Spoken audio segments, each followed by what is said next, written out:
I think it's so important. It's very collaborative, right? That's what I tell my team. If you come to me with where you're stuck and you say, I'm thinking these are my options, then we can bounce ideas around each other. And you might have an idea that I might not even have, or somebody else on the team might not have. So it's a great way to also, share information, learn from each other, and yeah, just show what you're made of. It's, at the end of the day, no one's going to know if you don't show it. Hello, everyone, and welcome to the fourth episode of B3 Lead Hers, a new series that is celebrating the bold, brilliant women shaping marketing, AI, tech, and analytics. The goal of this podcast is really to go beyond the highlight reels and to dive deep into the pivotal decisions, the lessons learned, and the cheat codes that have propelled top female leaders forward. I am thrilled to be your host, Barika Phillips Bell, one of the co-founders of B3 Media Solutions. And today, I am talking to someone who truly embodies what it means to lead with data-driven innovation and strategic leadership. She is a force to be reckoned with as she leads the global analytics initiatives that bridge data, creativity, and media to help brands make smarter, insight-driven decisions. She has over a decade of experience working with iconic brands, including Honda, Expedia, Kia Motors, and currently Apple. And she brings a unique perspective on how data can inspire innovation and transform marketing strategy. And I must say, I have worked with her and had the pleasure of working with her before. So I am beyond excited to welcome this brilliant woman. Her name is Nelly Altamirano. Nelly, welcome to B3 Lead Hers.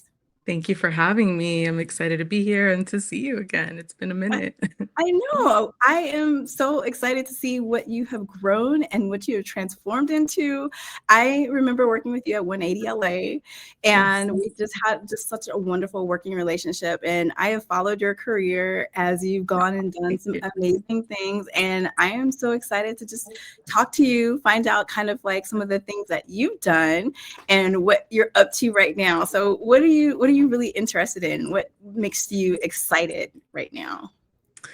That's a great question. I think right now what's really exciting is just how much everything is changing with AI. I feel like everybody's attention spans are changing too, and it's really exciting to keep up, right? Clients are changing so much. I've worked in client services and advertising for over a decade, and just seeing that evolution is kind of exciting just to see how we can, stay above the trends and not just keep up, but be a bit proactive and continue to evolve the way that we're talking about advertising, talking about media with our clients, and how we're measuring it. So, yeah, I think that's what's really fascinating to me right now and kind of what I'm currently like in the throes of in my career. Awesome. Yeah. Well, Nelly, we start out every episode asking our guests, what's one decision that changed everything for you? It could be a moment where you take a risk, you made a pivot, Mhm. or you had a career breakthrough that shaped where you are today. So what would that be for you? That's a great question. I've been reflecting on that a lot. And I think for me, it was just not becoming a specialist. So I think in the data analytics world, it's very easy to just kind of like pick a lane and stick to it. There's a lot of areas of specialization. So I started off my career in web analytics, which was super interesting, but I wanted to learn more and I didn't want to just get siloed in that. So although it was early in my career, I did think changing it up really did help change my career and like help it take off into a different direction. So when I was working at RPA, I just decided to leave. I didn't want to just get stuck in web analytics. So I decided I wanted to learn more about digital analytics as a whole and also learn about creative. So that's when I ended up at 180 LA. And I think just kind of switching it up from the type of agency I was at early in my career was super pivotal because I think it helped me flex like a different muscle in my brain, if that makes sense, to be more of a strategic thinker outside of just looking at the like .com metrics, which is super interesting. But I think going to 180LA really helped shape my career into the direction that I wanted to take it in, which is what I'm doing now, working more in media and being a leader. So it's been really exciting. I think at 180LA, I got to learn a lot more about creative, social as well, organic social, paid social, the strategy behind social, working with comms planners too, working out of the strategic planning department. I think all that just made me a better storyteller with reporting and data and insights, because then now I can really just connect all of those dots.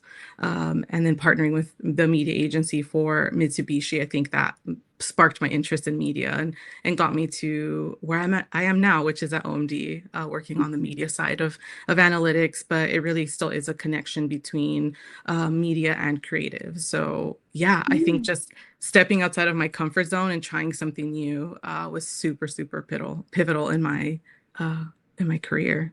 No, I love that. I think that you're right that people in this field and analytics specifically tend to like focus on a lane and they don't Mhm. get to see like the full breadth because analytics in different departments is different, Yeah, but you still exactly. have to have that storyteller essence. And Mhm. as the global director of marketing science at OMD, I'm sure that you can kind of like now you're at the point where you actually can mentor people and kind of give that guidance so that people don't get stuck in their career, but they take from that and just kind of build a more well-rounded analytics profession. So I absolutely love that to hear. Um, Yes. so that is one example of how Mhm. embracing something change and constantly having a variety of different jobs to help build your path. But of course, no journey is ever a straight path. So if we could flip Yes. the script a little bit and you could Yeah. and do something differently, what would it be? Is it a different decision, a leadership approach, or even a project? What's something that you wouldn't do again? There's something that I've been talking to people on my team a lot, and I think it's something I didn't do myself and earlier in my career. Um, I think it's easy to do. It's just not working out loud, like not showing your leadership what you're working on. I think we work on a lot of things behind the scenes in analytics. It's very easy to, just do some data polls or do some analysis for someone behind the scenes. But it's so important to show people what you're working on, right? Even the way that you ask a question like, hey, I'm working through this. I've done XYZ steps and I'm stuck on this part. I don't know how to visualize this data, or I don't know how to um, tell this story or twist this insight to be really helpful for campaigns going forward. And I think for a long time, I was just kind of working behind the scenes and comfortable with that. But even working in more of like a behind the scenes role, like in analytics, you still are client facing, it's client services. You have to show your team and your leadership what you're working on and Mhm. how your brain works and the steps that you've taken already to get there and being proactive. So I call it like working out loud. And I think for a long time, I didn't do that. And I had to start doing that. And that's the biggest piece of advice that I give anyone on my team now, regardless of their level, is make sure that you're showing people what you're working on. What are your wins? Where have you really thrived?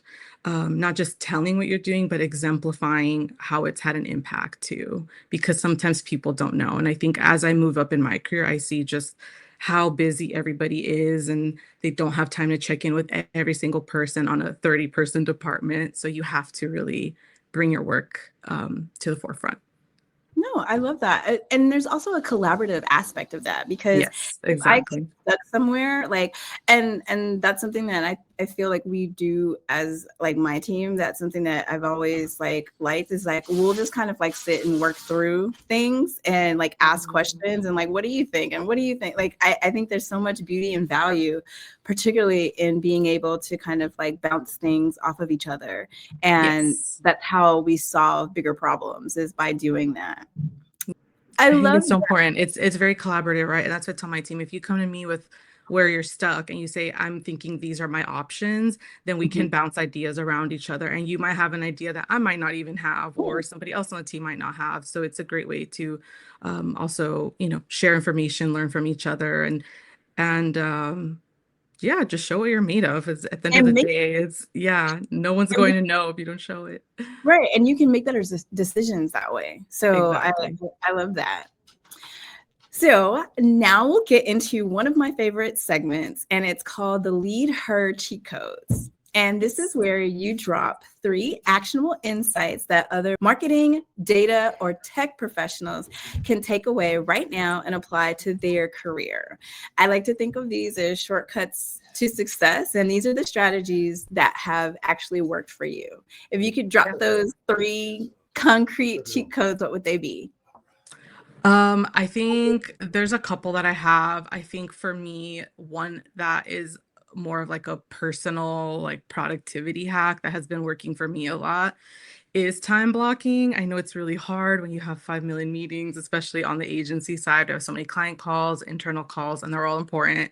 But I'm finding that as I've like grown and evolved, I used to be like a late night thinker, and now I do better early mornings. So I'm blocking off my mornings, even if that means I'm logging on a little bit early. It's not massively early, maybe half an hour, but I'm just blocking that time for myself to really focus because I think right now, with the way that marketing is evolving, everything's so fast paced more than ever, and everyone wants everything fast. It can get a little chaotic. So I was struggling with that, just being able to focus on one single deliverable or really ideating for a new way that we're approaching measurement or visualization, and it's hard to do that during a very busy day. So for me it's just really time blocking and you capitalizing on my most productive hours when my brain is the most fresh and inspired to actually get like cool ideas out, and get things done. So that's been helping me a lot, just even 30-40 minutes to myself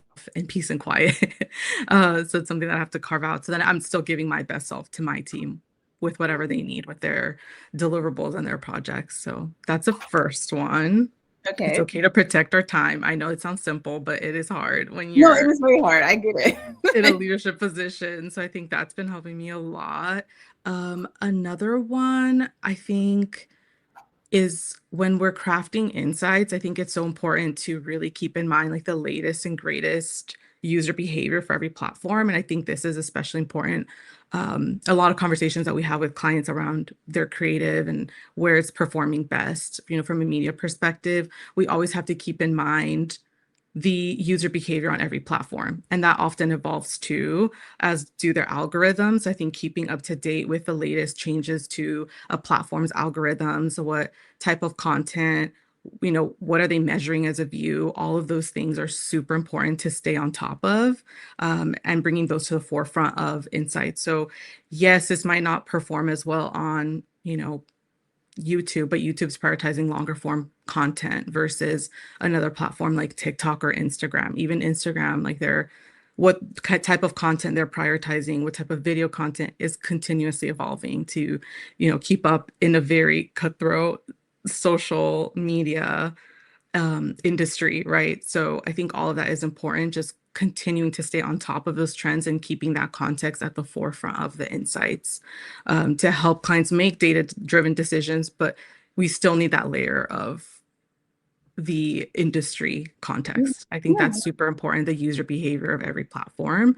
If not, then the insights could look so different, and what you're recommending to your clients could be so different. So yeah, I think that's a big one that that is a good one. That is is definitely I think is a good code just to kind of keep in back of your mind at all times. And then I think the third one for me, um, again, kind of going back to what we talked about in the very beginning around like AI and how much the industry is changing and what clients are looking for, what are CMOs looking for, what are marketers looking for, executive leadership at different companies. They want faster insights. They want easy to understand. So I think the way keeping up with the changing client needs, a changing marketing needs is super important. So just being proactive and staying on top of evolving not only like your reports and your data visualization, but also how you're writing the insights, color coding, labeling, that's changing a lot very rapidly. I think even in the last 6 months, that conversation has changed so much. So just, I think keeping that in mind as you make a report, sticking to what is really easy to understand, what can maybe be like, an appendix slide or something that's spoken about later on, or an addendum to a report. I think Mhm. that's super important. I think the reports have evolved significantly from 10 years ago, a year ago to now. Like Yeah. the timelines to how reports are evolving and how we're measuring is so different. And we're finding that clients just want is this working or not? Right. So it's that, like, keeping that in mind and really Red exercising that light, green light, muscle. yellow lights. Yeah. Yeah, exactly. And we've even like that's kind of it, right? It's like color coding, what is start, stop, continue, um, evolving reporting to be very much like that. Like color coded, stoplight, don't do this is working, this is not. Reallocate your budgets, keeping it as short as simple. I think that is also another cheat code. You don't have to wait for clients to tell you that. I think it's just Just the time is now. Yeah. no, just do it right now. No, Yeah. I think you're so on point with that because what I found in the reporting is that they really just like, is this work? Like, especially CEOs, like C-suite, like they just want to know is this working or not? Like, should we do more of that? Should we do less of that? Like, bottom line, like all of the pretty fancy charts and all of the writing, it just kind of seems to be getting in the way of like what Mhm. truly matters. And it's like, it's our job to kind of like distill it down to like the very Yes. basics and then have the supporting slides to help kind of like show why. Yes. So I, Exactly. I love that. I definitely feel you on the time blocking though. I think that that is like one of the hardest things for like busy executives and people that are in leadership positions to like just sit down and like get things done. And the time blocking is like definitely one of the most important things that I think you can do, but particularly in this field. Yeah. So thank you for sharing those cheat codes. I think those are wonderful. And I think all of our audience will love that. And the last segment, which is my personal favorite because I never know what's coming, but it's always exciting. And this is where we pull from our leaders ball and you pull a random question or a Okay. challenge and you just answer it on the spot, no prep, no second chances, just your raw, unfiltered take on that, on the answer. So, Perfect. are you ready? Yes. Let's do it. Okay. All right. We're spinning the wheel and we will see what it lands on. Oh, we keep getting this one. This is like literally the third time I've gotten the industry crystal ball. And industry crystal ball is just a question where you get to look at the industry as a whole. And if you had a crystal ball, Mhm. where do you think the industry is going for 2026? Ooh. Where is the industry going for 2026? In terms of In anything terms or of marketing, marketing? analytics, AI, make one prediction of where you think things are going.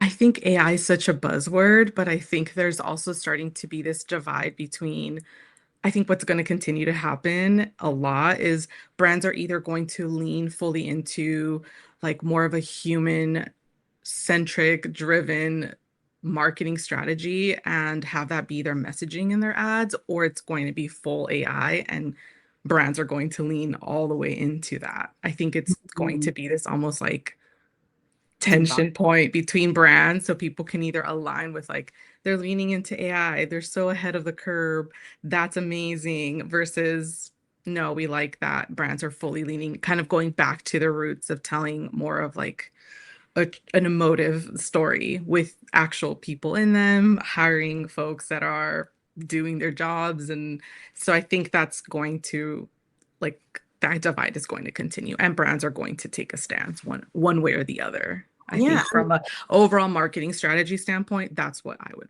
predict. I can already see that that's happening because you see like Yeah. Nike and, Coca-Cola, they are all like actually leaning Yes. into that AI. And then you see the backlash of like what's happening because fans are like, Hmm. no. So Yeah. I completely see that as a Yeah. thing. And that human centric is really kind of like at the forefront of like, we're not just about AI, we're also about the human. So I completely agree with that. Yeah, and I think there's other brands like what Gap is doing is really cool, where they're really focusing on like their new ad. It has this really amazing singer and she's singing with a chorus, and it's like a very diverse pool of people, and it's all about like getting together, human connection, community. Um, but it's also Miley Cyrus song, and then they just did their previous campaign with the Khalees song, My Milkshake Brings the Boys to the Yard. So I feel like there's also this like retro kind of vibe that people are leaning into. The Some people are, nostalgia. Yeah. yeah, the Yeah. nostalgic feeling, more focus on humans, and people really liking that. So I think the response to both is just bringing a lot of attention to what brands are doing. So I think brands will continue to lean into that to get that free PR and buzz. So I love that. I definitely can see where that's going. Thank you yeah, so much, Nelly. That was an incredible conversation. I really appreciate you for sharing thank your you. insights, your leadership journey, those cheat codes with us. I definitely feel like our audience is going to walk away from the episode feeling inspired and ready to take action and putting those into practice. Where can people learn more about you or find you? You could find me on LinkedIn. Just search up my name, Nelly Altamirano. It's not a very common name, so you could find me there. And that's it. I'm pretty private on social, so not a whole lot to learn about me there. But yeah, I would say LinkedIn, definitely. Thank you so much, Nelly. And if you guys love this conversation, make sure you subscribe to B3 Lead Hers, where we drop new episodes every month. And don't forget to leave a comment, a challenge, or send us your question. And who knows, your comment may be the next one pulled in the B3 Lead Hers Bowl. Mhm. Please be sure to follow us on LinkedIn, Instagram, and Facebook. And stay tuned for more inspiring leaders that are coming to our B3 Leaders stage that are from marketing, tech, and analytic fields. Until next time, keep leading boldly.